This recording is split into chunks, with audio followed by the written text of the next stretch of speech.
If you've ever had deep, thoughtful conversations with someone who comes from a different faith background, you might have found yourself asking, wait, how does that belief really stand up? Well, today, we've got a challenge for you, and it's about the Protestant belief system. This isn't about arguing or trying to put anyone down, but rather about searching for the truth. So, we're going to present two questions today, two questions we believe Protestants might struggle to answer. Now, don't get us wrong, we're not claiming to have all the answers either. But these questions are critical, and they challenge a central doctrine that's at the very core of Protestant beliefs. Sola Scriptura. Are you ready to dive into this? We're going to break it down together, step by step, with some real examples and reflections. Let's take a look at these two questions and see if we can unpack the answers together. Stick around till the end. I promise you'll be glad you did. So question 1. Can you show me from the Bible alone where it says or where it gives a definition for Sola Scriptura? Now, you may have heard of this doctrine before. It's central to Protestant theology, the idea that Scripture alone is the ultimate authority when it comes to faith and practice. But here's the twist. If we're going to go with Sola Scriptura, the Bible alone, can anyone point to a specific verse in the Bible that directly supports the doctrine of Sola Scriptura? This might seem like a simple question, but trust me, it's not as straightforward as it seems. Picture this. A Protestant friend of yours might say, well, look at Acts 17. The Bereans searched the Scriptures daily. That sounds like the perfect example, right? The Bereans were commended for searching the Scriptures. So doesn't that prove that Sola Scriptura is valid?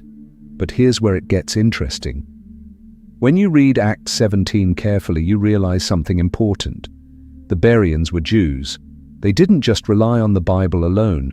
They also had the oral traditions and teachings passed down by Moses and the Pharisees. So even if they searched the Scriptures, they still held to traditions. This raises an important question.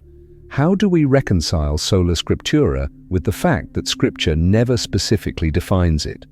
And this is where the puzzle pieces start to fall apart. Despite what some Protestants claim, there's no clear biblical definition of Sola Scriptura. The Bible never directly says, hey, just follow the Bible and forget everything else. So why is this doctrine so widely accepted when the Bible itself doesn't support it clearly? Now let me share a quick story to illustrate this. A few years ago, I had a long conversation with a friend who is a devout Protestant. We were talking about faith, the authority of the Church, and Scripture. And when I asked him where Sola Scriptura is defined in the Bible, he paused. He couldn't find an answer. He started flipping through pages, searching, and all he could come up with was verses where people were reading Scripture, but those verses didn't define Sola Scriptura. That moment stuck with me. It made me realize that sometimes we follow certain beliefs just because they're part of a tradition, but not necessarily because they're based on Scripture itself. Here's question number 2. In 2 Timothy 3:16, where it says, all Scripture is inspired by God, how do we know that it means God-breathed and not just life-giving? Could it be that this word is being misunderstood? This question might sound a bit technical, but stay with me. The Greek word theopneustos is the one that's translated as inspired or God-breathed. But here's the thing. That same word can also mean life-giving. So when Paul says all Scripture is inspired, is he saying that Scripture is God-breathed, or is he simply saying that Scripture gives life? Now, you might think, what difference does it make? Well, it makes all the difference when we're talking about the authority of Scripture. If theopneustos means God-breathed, that supports the idea that Scripture is a direct revelation from God. But if it means life-giving, it could mean that Scripture is a source of spiritual life, but not necessarily a divine authority. And here's another twist. Theopneustos is used very rarely in ancient Greek literature. In fact, outside of the Bible, most of the time it refers to something that is life-giving, not divinely inspired, and the context of 2 Timothy 3 makes this even clearer. Paul is speaking about how Scripture can bring life to those who are spiritually dead. It's about how God's truth can transform lives, not just about Scripture being divinely dictated. Let me take you back to that conversation with my friend I mentioned earlier. After we got done discussing the concept of Sola Scriptura, I brought up this idea of theopneustos. My friend had always assumed that it meant God-breathed in a literal sense, but when I showed him that the word could also mean life-giving, his whole perspective changed. It made him think twice about the way he interpreted Scripture and how that influenced his beliefs. And now for a third, bonus question for you. How do you know which books belong in the Bible according to Sola Scriptura? Because here's the thing, there's no definitive answer in the Bible itself about which books should be considered Scripture.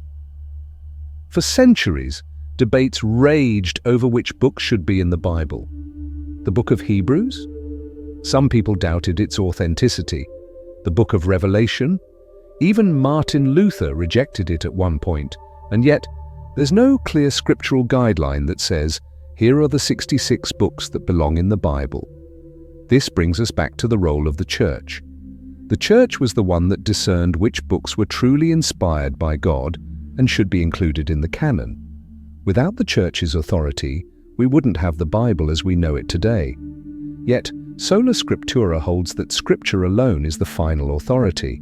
But if that's the case, then how do we know which books should even be considered Scripture? I'll never forget the time I sat in a Bible study group and one of the leaders asked, how do we know that the books we have today are the correct ones?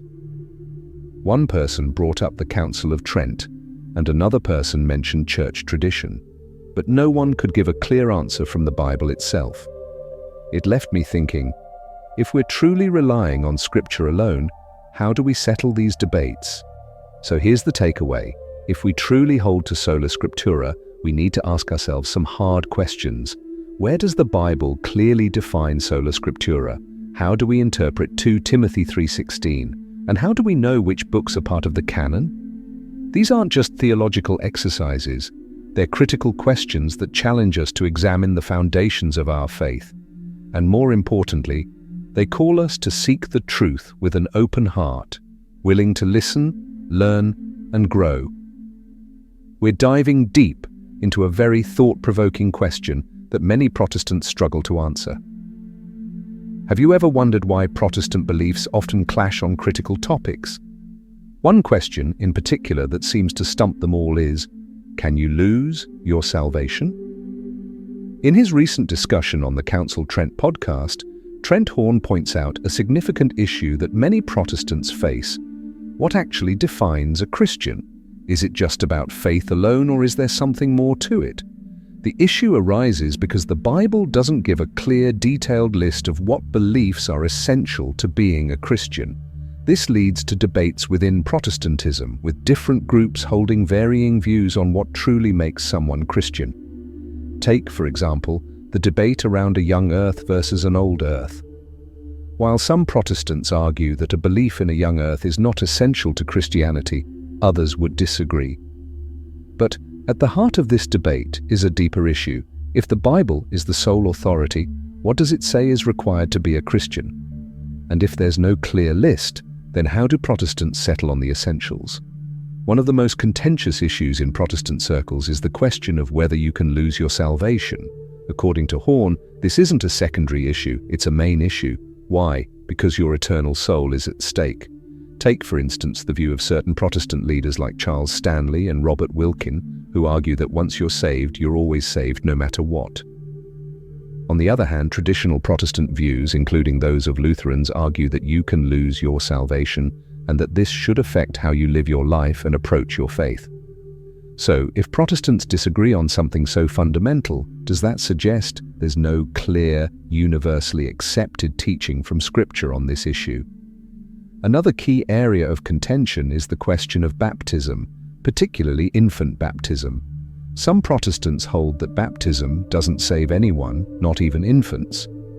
For them, baptism is more of a public declaration of faith rather than a means of salvation. Others, however, believe in baptismal regeneration, the idea that baptism, especially for infants, is necessary for salvation. For instance, take a look at the early church and its unquestioned practice of baptizing infants. It wasn't just a matter of tradition. It was rooted in the belief that baptism truly saves. Fast forward to today, and many Protestants disagree, with some even arguing that delaying baptism until a person can make their own decision is the correct approach. But what if they're wrong? What if delaying baptism puts a child's eternal soul in jeopardy? The heart of Protestantism is grounded in two major principles: Sola Scriptura, Scripture alone, and Sola Fide, faith alone. But do these beliefs make someone a true Christian? Or are they just historical markers of the Reformation? For example, Horn cites a survey conducted on the 500th anniversary of the Reformation, which revealed that less than half of Protestants truly believed in sola fide. More shockingly, over half of Protestants didn't fully embrace Sola Scriptura either. This raises a critical question. If Protestants can't even agree on the foundational principles of their faith, can they really claim to have a universally recognized definition of what it means to be Christian? As Horn points out, contradictory beliefs cannot all be true. One group is right, and the other is wrong. For Protestants, this creates a major issue. If Scripture is supposed to be the ultimate authority, why are there so many different interpretations and disagreements among Protestants on these key issues? What is the real truth that Scripture is trying to convey, and how do we know it? This is where the problem lies. Without a clear, agreed-upon authority to interpret Scripture, Protestants are left to their own devices. This fragmentation leads to confusion and, at times, even division within the Church. I want to end this video with a simple thought. The pursuit of truth isn't about being right or wrong. It's about seeking the fullness of God's truth and being open to the ways He works in our lives. Whether you're Catholic, Protestant, or from any other background, we can all agree that we need to continually seek God's truth in love and humility. Thank you so much for watching today. If this video has made you think, I'd love to hear your thoughts in the comments below. Please like, share, and subscribe to Astro Compatibility World for more thought-provoking content. And remember, never stop searching for the truth, because the truth will set you free.